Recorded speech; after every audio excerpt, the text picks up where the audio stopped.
Aceh, inilah salah satu wilayah yang kaya akan sumber daya alam. Di antaranya lada, rempah-rempah, emas dan sumber daya alam lainnya. Lokasinya juga strategis, tepat di jalur pelayaran Selat Malaka yang merupakan jalur pelayaran internasional tersibuk pada abad 16 hingga 19.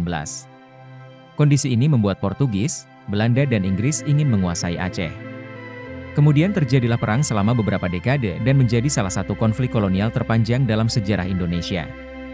Aceh dikenal dengan perlawanan gigihnya, dan Teku Umar adalah salah satu pemimpin yang paling menonjol dalam perjuangan ini. Teku Umar lahir pada tahun 1954, di Meulaboh, Aceh Barat. Ia adalah anak seorang ule balang bernama Teku Ahmad Mahmud dari perkawinan dengan adik perempuan Raja Meulaboh. Umar mempunyai 2 orang saudara perempuan dan 3 saudara laki-laki. Nenek moyang Umar adalah Datuk Mahudum Sati berasal dari Minangkabau. Dari kecil ia dikenal sebagai anak yang cerdas, pemberani, dan kadang suka berkelahi dengan teman-teman sebayanya. Ia juga dikenal sebagai sosok yang keras dan tegas serta pantang menyerah dalam menghadapi segala persoalan. Meskipun Teku Umar tidak pernah mendapatkan pendidikan formal, namun ia mampu menjadi seorang pemimpin yang kuat, cerdas, dan tegas serta pemberani. Keberanian dan kecerdasannya membuat dia menonjol di antara teman sebayanya. Sehingga pada usia 19 tahun, Teku Umar sudah diangkat sebagai Kewacik Gampong atau Kepala Kampung. Di usia yang begitu muda, ia juga sudah terlibat bersama pejuang-pejuang Aceh lainnya untuk mengusir penjajah. Mulanya ia berjuang di kampungnya sendiri, kemudian dilanjutkan ke Aceh Barat. Pada usia 20 tahun, Teku Umar menikah dengan Nyak Sofiah, anak ule balang Gelumpang. Untuk meningkatkan derajat dirinya, Teku Umar kemudian menikah lagi dengan Nyak Maligai, putri dari Panglima Sagi Mukim. Pada tahun 1880, Teku Umar menikahi janda Cuut Nyak Dien, putri pamannya Teku Nanta Setia. Keduanya berjanji akan mengusir penjajahan Belanda dari tanah Aceh. Dalam pertempuran melawan Belanda, keduanya berjuang bersama dengan sistem gerilya dan melancarkan serangan terhadap pos-pos Belanda. Perlawanan Teku Umar dan Cuut Nyak Dien ini sungguh merepotkan Belanda dan menelan biaya perang yang cukup besar dari pihak Belanda. Dalam perjuangan melawan Belanda, Teku Umar bersama pejuang-pejuang Aceh lainnya harus keluar masuk hutan dan turun naik gunung sehingga Belanda kewalahan dalam menghadapi perlawanan pejuang Aceh. Belanda kemudian menggunakan taktik bumi hangus. Beberapa desa dihancurkan, perempuan dan anak-anak dibunuh. Melihat kekejaman Belanda, Teku Umar berusaha untuk menghentikan pembantaian tersebut. Sehingga pada tahun 1883, Teku Umar merubah taktiknya dengan berpura-pura menyerah kepada Belanda. Pada tahun 1883, Teku Umar dan pasukannya menyerah dan berdamai dengan Belanda. Taktik ini berhasil menghentikan Belanda menghancurkan desa-desa di Aceh. Berdamainya Teku Umar dengan Belanda membuat rakyat Aceh membencinya.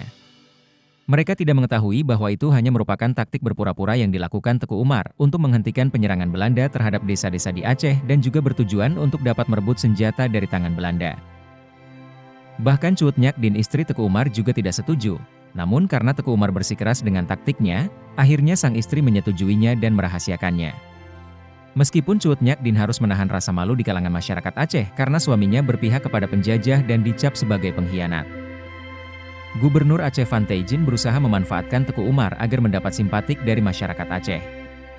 Di sisi lain Teku Umar juga berusaha mendapatkan kepercayaan dari pihak Belanda, hingga akhirnya Teku Umar masuk dinas militer Belanda. Belanda yang sudah percaya penuh dengan Teku Umar, dan menganggapnya sebagai antek-antek Belanda. Kemudian Belanda memberikan tugas kepada Teku Umar untuk menyerang dan menundukkan pos-pos pertahanan Aceh. Hal tersebut disambut baik oleh Teku Umar secara pura-pura untuk mengelabui Belanda agar Teku Umar diberi peran yang lebih besar. Taktik tersebut berjalan mulus dan berhasil. Sebagai penghargaan atas keberhasilannya itu, Belanda menambah pasukan Teku Umar ditambah 17 orang panglima dan 120 orang prajurit termasuk seorang panglot seorang panglima laut. Belanda tidak mengetahui bahwa penyerangan terhadap pos-pos pertahanan Aceh dilakukan oleh Teku Umar dengan berpura-pura. Yang sebenarnya terjadi Teku Umar memanfaatkan momen tersebut untuk mengkonsolidasikan pasukan Aceh dan memberi informasi tentang pasukan penjajah Belanda. Pada tahun 1884 kapal Inggris, Jenicero, ia terdampar di pesisir Aceh Barat, desa Teunom. Kemudian Raja Teunom yang dikenal kuat pada saat itu menyandera kapal Nocero beserta kapten dan awaknya. Kemudian Raja Teunom menuntut tebusan senilai $10.000 tunai. Kejadian tersebut membuat ketegangan antara Inggris dan Belanda. Sehingga pemerintah kolonial Belanda menugaskan Teku Umar untuk melakukan pembebasan kapal beserta kapten dan awaknya. Teku Umar melihat peristiwa ini dapat dimanfaatkan untuk mendapat senjata dan logistik dari Belanda.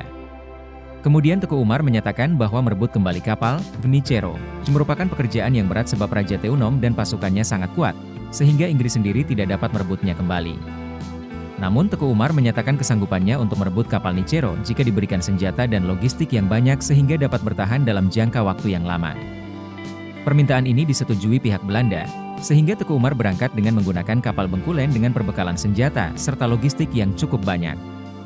Di bawah komandonya, Teku Umar juga membawa 32 tentara Belanda dan beberapa panglima serta prajurit Aceh dalam misi pembebasan kapal Veniero.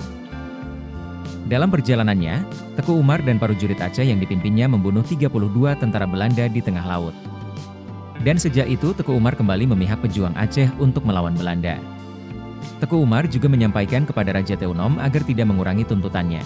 4. Kejadian tersebut membuat Belanda sangat marah dan memerintahkan semua pasukannya untuk menangkap Teku Umar. Teku Umar kembali bergabung dengan tentara Aceh dan juga istrinya Cut Nyak Dien. Kemudian Teku Umar membagikan senjata hasil rampasan kepada tentara Aceh dan memimpin kembali perlawanan rakyat Aceh terhadap penjajah. Dalam beberapa kali pertempuran Teku Umar bersama istrinya Cut Nyak Dien dan prajurit Aceh berhasil merebut kembali daerah Namukim dari tangan Belanda yang menjadi markas besar tentara Aceh.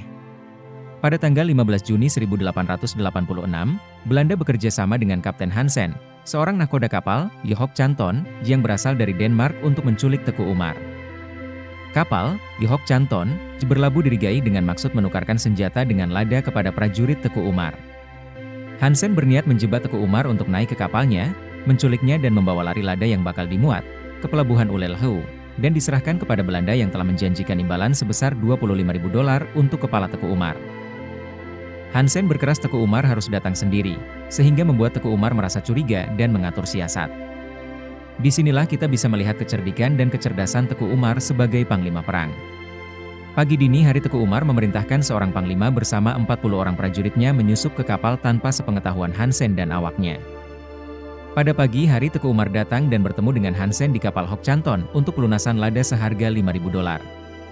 Namun Hansen ingkar janji dan memerintahkan anak buahnya menangkap Teku Umar. Teku Umar yang sudah siap, langsung memberikan isyarat kepada anak buahnya. Dan terjadilah pertempuran di atas kapal yang menyebabkan Hansen tertembak ketika berusaha melarikan diri. Istri Hansen dan John Fei yang juga berada di kapal ditahan pasukan Teku Umar sebagai sandera, sedangkan awak kapal dilepas. Kemudian isi kapal dijarah untuk menambah logistik perang pasukan Teku Umar. Belanda yang mengetahui informasi tersebut sangat marah karena rencananya gagal. Pertempuran demi pertempuran antara Teku Umar dan prajurit Aceh lainnya terus berlanjut melawan penjajah Belanda. Belanda sangat kesulitan dengan perang ini karena biaya perang terlalu besar dan lama sehingga membuat pemerintahan kolonial Belanda di Aceh hampir bangkrut. Di pihak rakyat Aceh, Teku Umar sendiri melihat perang ini sangat menyengsarakan rakyat. Para petani tidak dapat bekerja dengan tenang, masyarakat juga hidup dengan penuh ketakutan. Di sini juga kita melihat bagaimana kepedulian dan kecintaan Teku Umar terhadap masyarakat Aceh. Kemudian Teku Umar kembali menggunakan taktik lama dengan cara menyerahkan diri kepada Belanda. Pada bulan September 1893, Teku Umar secara resmi menyerahkan diri kepada Belanda. Hal ini membuat sang istri Cut Nyak Dien bingung dan menanggung rasa malu kepada rakyat Aceh. Namun Teku Umar tetap merahasiakan tujuannya dan menghindari istri agar tidak terjadi keributan. Teku Umar beserta 13 panglimanya yang paling setia menyerahkan diri kepada Gubernur Aceh Dijkhoff di Kutaraja dan mendapat jaminan keselamatan dari pemerintahan kolonial Belanda. Teku Umar menunjukkan kesetiaannya kepada Belanda sehingga mendapat gelar-gelar Teku Johan Pahlawan Panglima Besar Nederland. Teku Umar berpura-pura memerangi rakyat Aceh, padahal Teku Umar hanya menyerang ulek balang yang memeras rakyat. Pasukannya disebarkan di segala penjuru, bukan untuk menyerang masyarakat Aceh melainkan untuk menjalin komunikasi dengan pemimpin-pemimpin perjuangan lainnya. Setelah beberapa lama berpura-pura bekerja sama dengan pemerintahan kolonial Belanda, dengan kecerdasan dan kehati-hatiannya serta ilmu intelijen yang luar biasa, Teku Umar mampu mengumpulkan semua informasi penting, lokasi strategis, rencana dan jebakan yang dipasang oleh Belanda. Informasi inilah yang kemudian dijadikan oleh Teku Umar dalam merencanakan serangan yang efektif dan mengurangi kerugian di pihak pejuang Aceh. Kemudian Teku Umar melakukan pertemuan rahasia dengan para pemimpin pejuang Aceh termasuk istrinya sendiri Cut Nyak Dien. Dalam pertemuan tersebut, Teku Umar menyampaikan rencananya yang akan segera kembali ke pasukan pejuang Aceh untuk melawan Belanda. Dari sinilah Cut Nyak Dien kembali sadar bahwa suaminya hanya menggunakan taktik berpura-pura menyerah untuk kedua kalinya dengan tujuan mendapat informasi dan persenjataan dari pihak penjajah. Rencana Teku Umar disambut baik oleh para pemimpin pejuang Aceh. Pada tanggal 30 Maret 1896, Teku Umar beserta prajuritnya melarikan diri dari dinas militer Belanda dengan membawa 800 pucuk senjata, 25.000 butir peluru, 500 kg amunisi, dan uang $18.000. Berita ini segera menggemparkan pemerintah kolonial Belanda. Bahkan Gubernur Dijkerhof dipecat dan digantikan oleh Jenderal Vetter. Pemerintah kolonial Belanda sadar dengan kekuatan baru Teku Umar yang telah membawa 800 pucuk senjata. Akhirnya pemerintah kolonial Belanda mendatangkan pasukan baru dari Pulau Jawa. Gubernur Vetter membuat ultimatum kepada Teku Umar dan pasukannya agar segera menyerahkan diri dan mengembalikan senjata, peluru, dan amunisi ke pihak Belanda. Namun Teku Umar menolak dan akhirnya pada tanggal 26 April 1896 Teku Umar dipecat sebagai Ule Balang Leupung dan gelarnya dicabut Panglima Perang Besar Gubernemen Hindia Belanda. Teku Umar yang sudah memahami kekuatan Belanda, segera mengkonsolidasikan para pemimpin pejuang Aceh dan membuat koalisi dan mendapat dukungan dari kekuatan pasukan Panglima Polem. Inilah pertama kalinya tentara Aceh berjuang melawan penjajah di bawah satu komando. Kemudian pada tanggal 1 April 1898, Teku Umar, Panglima Polem bersama para Ule Balang serta para ulama terkemuka lainnya menyatakan sumpah setianya kepada Raja Aceh Sultan Muhammad Daud Shah. Kemudian pertempuran demi pertempuran terjadi. Pasukan Teku Umar sering melakukan serangan mendadak dan cepat terhadap pos-pos Belanda. Serangan dilakukan pada malam hari sehingga mengejutkan pasukan Belanda dan melemahkan kekuatan Belanda. Informasi yang dikumpulkan sebelumnya ditambah dengan pengetahuan akan lokasi medan perang membuat setiap serangan sangat efektif dan menguntungkan pasuk Teku Umar. Sebaliknya di pihak Belanda sangat menyulitkan dan mengakibatkan kerugian yang sangat besar. Taktik perjuangan Teku Umar dengan kecerdikan dan keberaniannya membangkitkan semangat juang perlawanan rakyat Aceh. Meskipun akhirnya Teku Umar gugur dalam pertempuran besar di Maulaboh pada tahun 1899, taktik dan strategi yang digunakan oleh Teku Umar menginspirasi banyak pejuang lainnya. Keberaniannya dalam melawan penjajah dan kecerdikannya dalam menggunakan taktik perang gerilya menjadi contoh bagi generasi berikutnya dalam perjuangan melawan kolonialisme. Kisah perjuangan Teku Umar mengajarkan kita tentang pentingnya keberanian, kecerdikan, dan kerjasama dalam menghadapi tantangan besar. Warisannya sebagai pejuang yang gigih dan cerdas tetap hidup dalam sejarah Indonesia, menginspirasi kita untuk terus berjuang demi keadilan dan mengisi kemerdekaan. Terima kasih telah menonton Jejak Waktu. Jangan lupa untuk like, subscribe, dan share video ini agar lebih banyak orang yang terinspirasi oleh kisah pahlawan kita.